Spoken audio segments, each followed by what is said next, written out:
All right, the sun is up and now the sun is gone behind the clouds. We're now continuing our hike through the Marlboro Hills to the blue soil. And now we have, how long's the hike? An hour? 2 hours? An hour maybe? About an hour.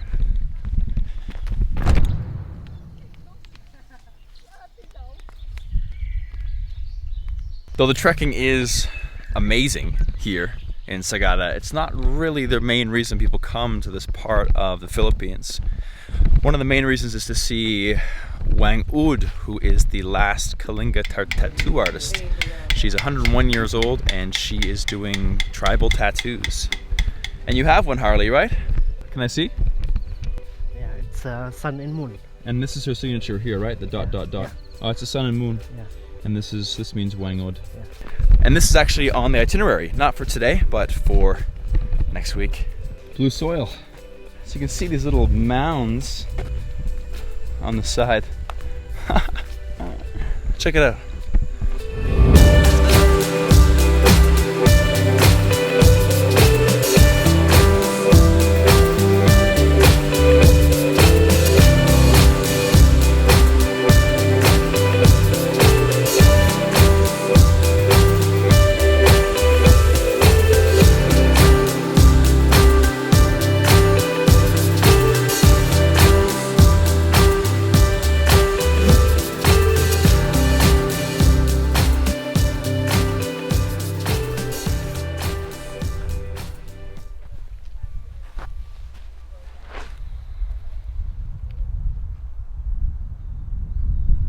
Some of this is really quite blue.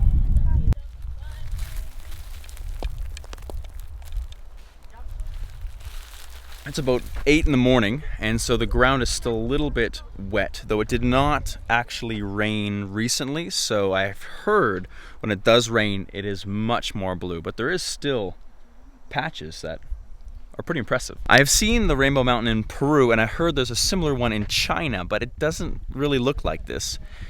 Usually you have to Photoshop the colors because in all the posters I saw it was very much extremely Photoshopped, but this is actually, a lot of it's quite blue. A lot of it is white as well, but I know the Rainbow Mountain in Peru is striped that way because of different minerals in the earth itself, and they told me there that the blue stripe was copper, and I'm guessing that is exactly what's happening here. There's a lot of copper in the soil, and if you think about an old penny or the roof of a church, it grows that patina on the outside. The metal itself, the copper, reacts with the oxygen in the air and coats itself to protect itself, almost like it knows what it's doing. And here you can see the blue color, and I'm assuming it would be exactly the same process.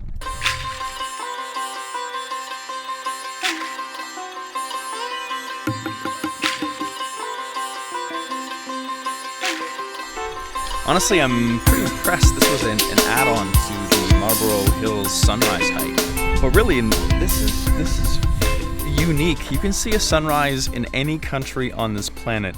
You cannot see blue soil hills on any other surface of the planet, I don't think. I've never even heard of something like this before. And the sunrise was nice, but for me, for the channel, this is the stuff that I really love seeing and showing you guys. Coming down in this little valley, you can definitely see much more of the blue. This area is not hit with the sun as much, I guess, and the water would come pool down into this valley, and so it stays much more moist down here, and you can really see how blue it gets. It's crazy, right? It's almost like popsicle blue, right? We came from up there, so the sunrise hike ended right there. There is the blue soil, and you can see how the river, well, I'm assuming this would be almost like a river in the rain because so much erosion bringing all of the soil down into the forest again. It's really pretty, right? Except for these power lines that just cut right through the middle of the blue soil. Besides the most obvious strange thing about this place, the second less obvious strange thing, does that make sense? is the pitcher plants that line the sides of the blue soil. And pitcher plants are carnivorous, flesh-eating plants that eat insects that are not very common in a lot of part of the world. They usually like very acidic soil. I can find them in Canada in peat bogs, and I'm guessing because the copper and cobalt is acidic that they found refuge here in among the pine trees in the Philippines, and they're scattered all across this area. It's a bit crazy. I didn't expect to find them here. You can see inside there's a ton of bugs. There we go. You can see all of the insects.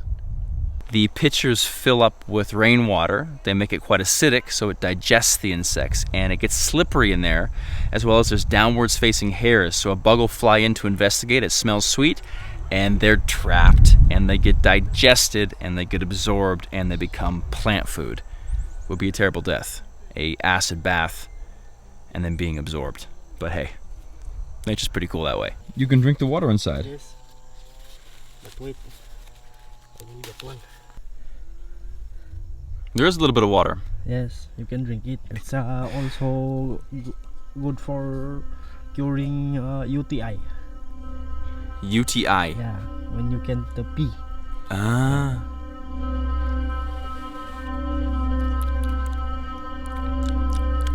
Tastes like plants. Can you selfie with us? Me? Like this. Like Hold the this. camera? Yeah. I had to get a selfie. You taking a selfie of us? You're gonna be in a YouTube video now. Really?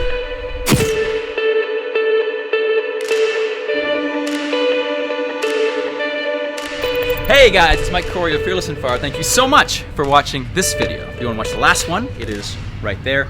As well, if you want to subscribe, right there. And if you want to learn how I find these unique experiences, as well as learn how to conquer your fears, so you can join the community right there. Experience over possessions. I'll catch you in the next one.